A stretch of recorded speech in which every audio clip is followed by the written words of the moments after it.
Tuohy. I'm in Polk City, Oklahoma. The date is June the 1st, 1979, and I'm here to interview Glenn Lyon. Glenn, Glennlyon. He's lives here at 608 Elm Street in Pawnee, Oklahoma. And he was with he's still with Pawnee Bill's Indian Trading Post, and he's going to give us some stories and some of his background. Mr. Lyons, were you born in Pawnee? No, sir, I was born in Gordon, Nebraska, When did you come to Oklahoma? 1935. Was your dad here ahead of you, or A few months. Our whole family was here at that time. what year was that? 1935. How did you ever become associated with Pawnee Bill? Well, my father had been with the Indians all his life, spoke the language well up there. When Pawnee Bill, some of the shows, my father would constitute these shows both for the 101 rank and Pawnee Bill, and also for shows that went to Europe and things. And we sold a lot of things to Pawnee Bill, and so he and my father through that. I want to drop back to some of your background now. You were educated where? At the University of Nebraska. How about your primary school? At Gordon and Clinton, Nebraska. You go to the university, you said? Yeah, yes, University of Nebraska. You got a business. Business degree. And then were you in the military service? Yes, sir. I when the 45th mobilized in 1940, I went on active duty with them. What kind of a post did you hold in the division? Now, at the division at that time, I was platoon commander here with the local company B of the 179th. I later commanded that company, captain, when they went overseas. Oh, you were in command of the company. And so when they went overseas, What was your rank? I was captain at that time. You trained up in New York? Yes, sir. We trained down in Texas and in Massachusetts, New York, and then on down in Virginia, where we did mountain climbing. Like that was the grand figure, taking up north together. When you went overseas, you landed in France, didn't you? No, we first landed in North Africa, and then our first active combat was in Sicily. And we went from Sicily to Italy. Were you at Casino? Yes, we were at Tuohy. Yes. Came on up through Germany. Yes, now the 45th did. In the meantime, I had been wounded at Salerno, and they took me back to Africa to operate on me, and I was in the hospital there 6 months. And then I was on the way back to the 45th, and at that time then we picked me up to the port, and I was assigned to the G1 section of the theater headquarters in Algiers. Where were you wounded? I mean, in part of the body. No, I mean At just up at Persano, north of, we had gone in several days after the landing at Salerno. how long were you hospitalized? 6 months. Then you came right back to Oklahoma, I suppose. Well, after the war, but I stayed over there at that time and was, then I went to the Mediterranean Theater in Italy and was on the general staff there. And then in 1945, the general sent me up to Switzerland, and I was attached to the State Department there and was the liaison officer between the Mediterranean Theater and the Swiss government. You attended several service schools with the military. Yes, I had all of the minor schools, like the infantry school and all of the things you do, and then command and general staff school, and also the mobilization school. I forgot on this tape I didn't mention your parents, and where were they from? When were they born? My parents were both from northwest Nebraska. My mother from Crawford, Nebraska, and my father from Georgia, Nebraska. My father was born in 1885, and my mother was born in 1889. When did they come to Oklahoma? I think you mentioned that. Yes, we all moved to Oklahoma in 1935, the whole family, my parents, myself, two brothers and sisters. Yeah, after the war, you came, when did you come to Pawnee? In 1935. Pawnee is the only place in Oklahoma that I've ever lived. I noticed you were, you were with the Chamber of Commerce. Well, yes, I was president of the Chamber of Commerce.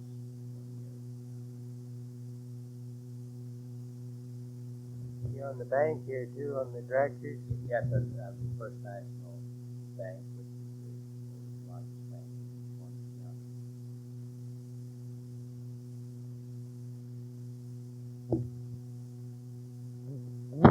Getting back to this Pawnee Bill trading post, did Pawnee Bill start that?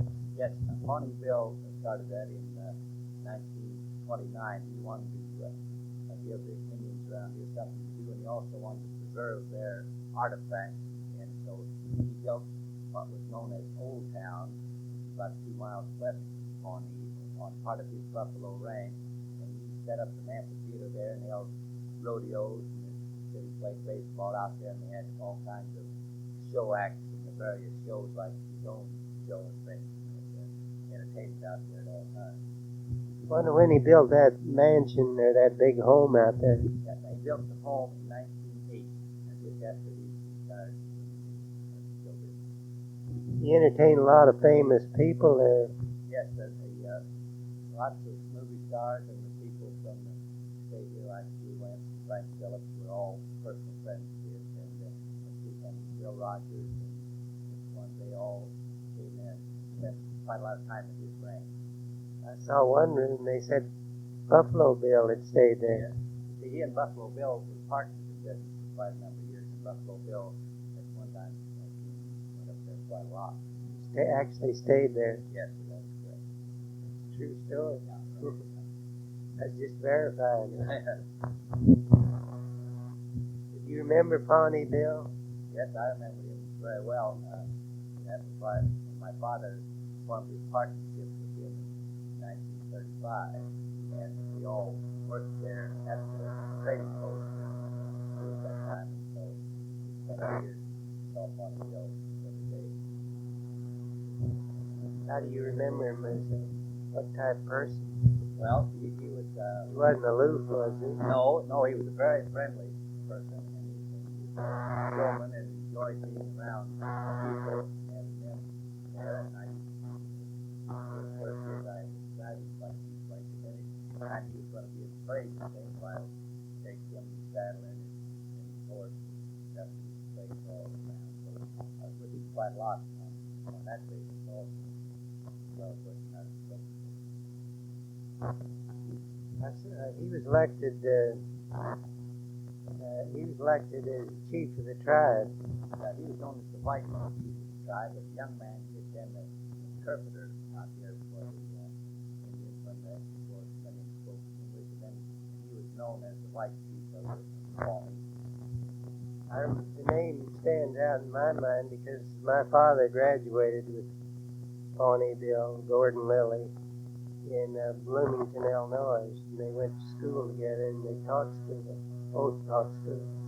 So he's quite an impressive character.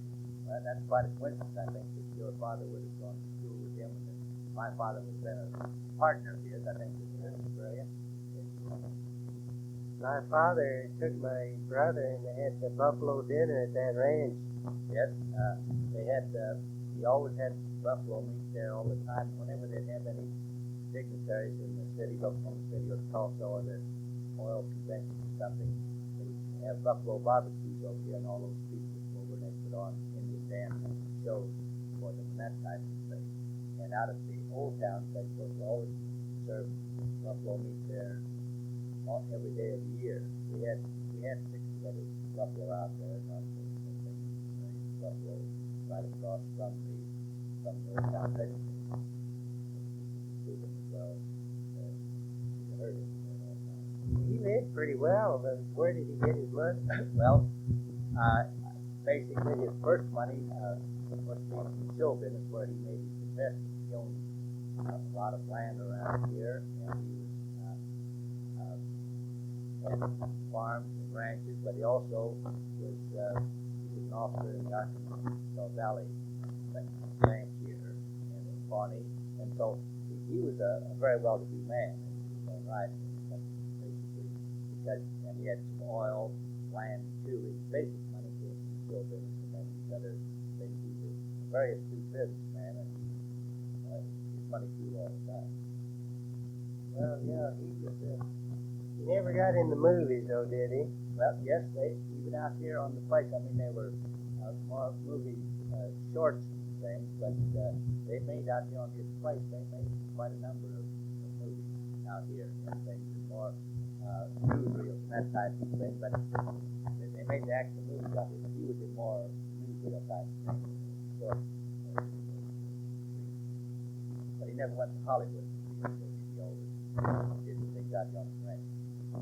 I saw him one time, and as a boy I worked at the 101 Ranch, and he came into that. They had a gambling casino type thing. He just run during the rodeo, and it was under the auspices of the American Legion.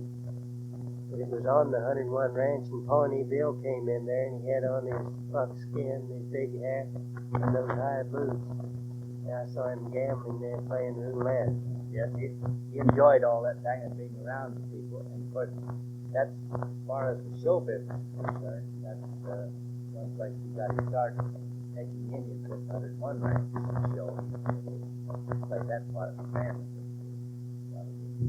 That's the way he got his start, huh? Yeah, in the actual Indian thing. And then his next move was he took the Indians on for Buffalo Bill's show, and then later, of course, then they became partners. But that's how it got started, because he did have friends in Indian people and managed them. He seemed to know the Miller brothers pretty well. Yeah, they were all very close friends. The Miller brothers. They were staying at that White House then during the rodeo. I remember they were in the what they call the White House at the 101 Ranch. And that was the White House was a very impressive place. Of course, the three Miller brothers, they really knew the show business and also the ranch business. They had it set up, and it's a shame that didn't hold up much after Joe and George were there about the same years. And it was depression yet.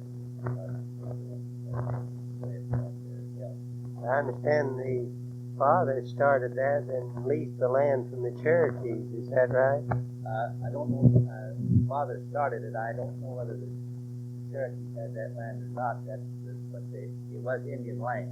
Yes, that's where it started.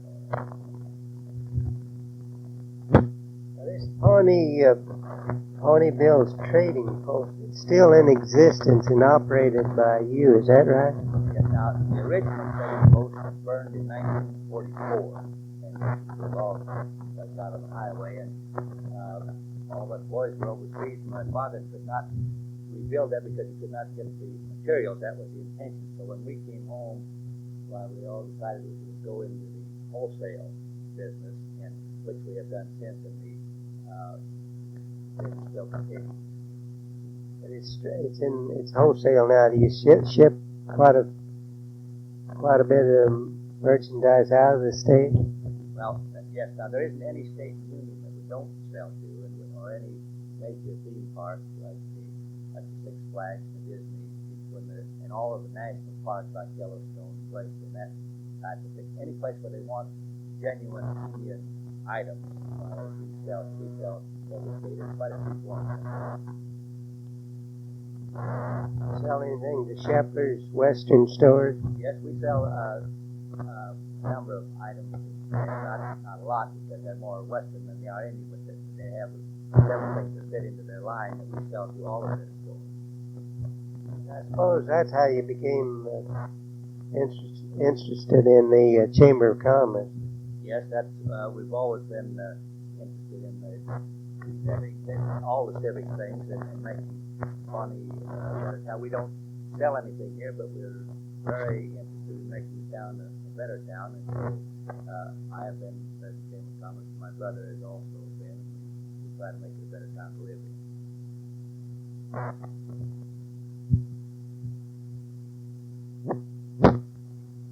Well, you have very close memories of Pawnee Bill himself, and actually, didn't he name you in his will? Yeah, I was named the administrator of his estate, his will.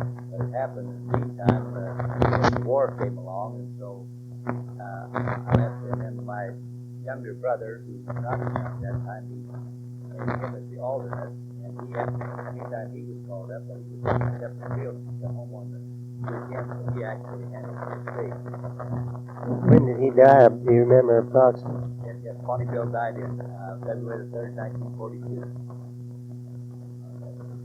Automobile wreck?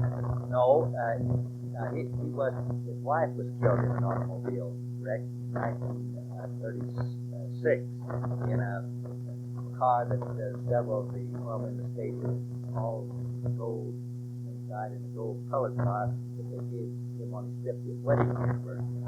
And they went over to Tulsa to see a newsreel of this, their wedding ceremony out at his house.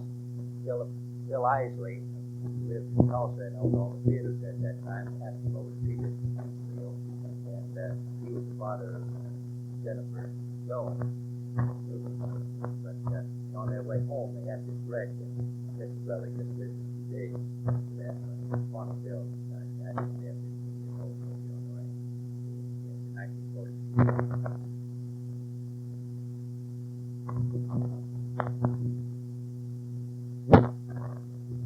You don't have any recollections or stories about that Indian agency here, do you? Well, the Pawnee Bill, when he was out there, boy, I think, the interpreter helped both when the agency was set up out there, and I think he had a little difficulty with one of the superiors out there, and they fight with so he left for a short time and went up into Kansas, and came back and was later reinstated with the Pawnee after that time. But the agency is still existing. It's run continuous from that time right up to now, and still operating. Still operates here. I knew a Cecil Stern and a Ross Stern who worked in there. Did you happen to know them? Yes, I knew both of them quite well, and also when Ross's wife was out there secretary to the superintendent for quite some time, and I knew them real well. I knew them when I was a boy. There's something we missed about, I think you had some connection with the Pentagon. Yeah, for a number of years, from 59 to 72, I had a mobilization designation as chief of the war room at the Pentagon, and I went up there regularly each year for my briefings and things, so that if they ever where hostilities broke out, why, where to go and what to do. Are you retired from the reserve? Yes, I tried first in 1972. Actually, now you're retired from the reserve. Yes. Yes, I retired as full colonel in 1972. Do you know Henry Roach of the Oklahoma Gas and Electric Company there? Yes, Henry was a very good friend of mine, both in the military and afterwards. We kept up our friendship, and a person I enjoyed as much as anyone I ever knew. On getting back to Pawnee Bill, on his ranch there's an old part of it's known as Old Town. Yes, the Old Town. That's where the trading post was, and where all the people was, and that's where my father and Pawnee Bill formed their partnership.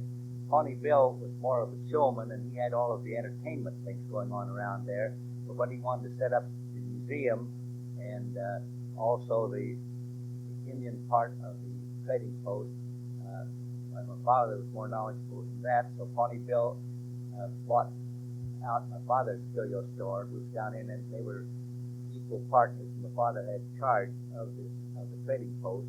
The remaining time of his life, and that's until it learned in 1944. In the meantime, he had bought Pawnee Bill out, and that's why we still retain the name and Pawnee Bill Indian Trading Post, and it kept the things up as Pawnee Bill wanted it. Of course, that boy of his was killed way back before your time. Yes, the boy was playing up there at the ranch. He was about 10 years old, and they're playing, incidentally playing cowboy and Indian, and the boy was up on a windmill tower and accidentally hung himself.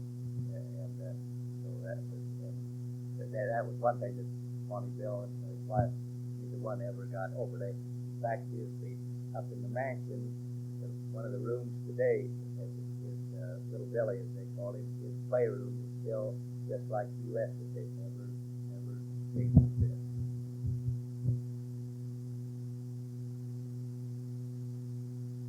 Might add one thing to Pawnee Bill. He always enjoyed the showmanship things a lot, and when he was an officer in the Arkansas Valley Bank down here, what he would enjoy is going to some of the cities. Tulsa, whenever he would go to pay a hotel bill or anything, instead of writing a check, he would have $5 and $10 bills in the booklet that they originally came in, and these would be unsigned. As an officer of the bank, he was authorized to sign these, so he would just lay out this book of 3 tiers of money, of $10 bills and things, and he would sign them right then. He would sign them Major Gordon W. Lilly, and underneath that he would put Pawnee Bill, and he did that for quite a number of years. And finally, they stopped him because he was not allowed to put the Pawnee Bill on there. But he just did this thing. He really enjoyed the showmanship part of anything that he did, and it was one of the things he got a big kick out of. And he always got a kick out of telling people about it afterwards. But I didn't do that, and he really enjoyed it. In those days, the banking laws were different, and the smallest bank could issue their own currency. That is correct, and that's what he did. And so he would just take the book of the currency right with him, and he sure enjoyed just laying that out there and signing his name to it right before the people, like we would write a check. It seemed like part of for every dollar deposit, they could issue so much currency. And it's pretty easy to start a bank in those days. Yeah, very, very easy, and I think this was a state bank. Since then, the law's been changed that was before the Federal Reserve System, probably. Yes, that's right. It was. They could just, before the Federal Reserve System, they just started up the bank, and I don't know, it was drawn before my time, so I don't know the details of it.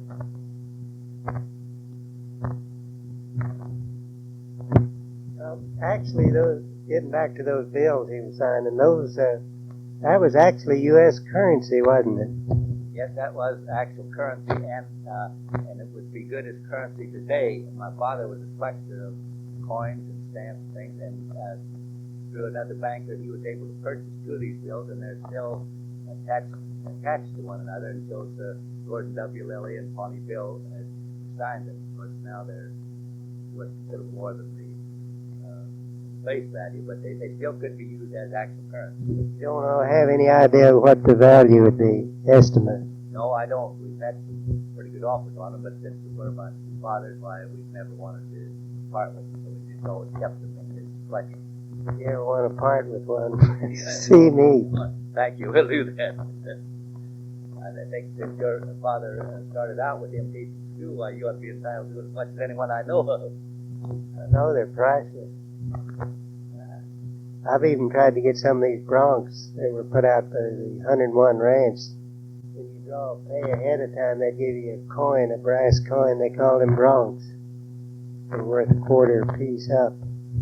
Yeah. You ever see any of those? Yes, I have, and Pawnee Bill used to have some of those, and in fact, in his museum and out of his home, he displayed some of those because he was always proud of his connection with 101 Ranch before he went out on his own.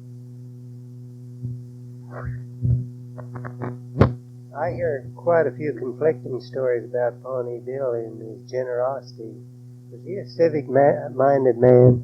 He was a very civic-minded man. In fact, if you look around here where our present schools are, all of that land was given to the school district by Pawnee Bill, and it was part of his Buffalo Ranch. And anything that he could do to further Pawnee or get it on the map or make it a better town to live in, he did. And he was very good about helping in things of that type. Did he really loved living at Pawnee? Yes, he did. He thought that up this Blue Hawk Peak, which is the highest part around here, he bought this land from Chief Blue Hawk, is why it was called Blue Hawk Peak, and that's his home where he lives. And he thought that he didn't want to be anyplace else but Pawnee at all. It might be interesting also that you asked about him being civic-minded. He left his ranch and ranch home to the Boy Scouts when he died, and that's the Dallas office, which is our area office, wanted to accept it. The New York office would not allow them to accept it. They would not accept the gift unless you left something to keep it up. But Pawnee Bill left, he would have left his horses to Buffalo, the ranch, and the home, and the whole work. So consequently, then after they turned it down, which I think they have regretted since very much, because but it reverted to his two sisters, and they got the ranch, which was later sold to the state, that is now Georgia State Park. But he was out there. He used to host a lot of Boy Scout fairs and things, statewide and sometimes national on the ranch. So he was very much interested in scouting and his children in general. So I would say he was a very civic-minded man. Is he buried here? Yes, but he's buried out in the mausoleum. He and May both buried. And one thing interesting, when he built his home, he built extremely large doors, large barn doors, what he called coffin doors at the time, because he wanted most of their funerals to be in the home up there, which they were, and he wanted to be able to walk out the door carrying the casket, which they were able to. And that's part of the things, if you go there now, why those doors still swing perfectly. And after all, there's a vault out there on the ranch. No, it's not on the ranch. It's in the Pawnee Municipal Cemetery. It's about a mile north of town. That's an interesting story. Glenn, if you don't have anything to add this, I think I'll bring this interview to a close. And this is Neil Tuohy signing off, June the 1st, 1979, Pawnee, Oklahoma. And I want to thank you very much for coming in, Glenn, and it's been a very interesting interview. Thank you.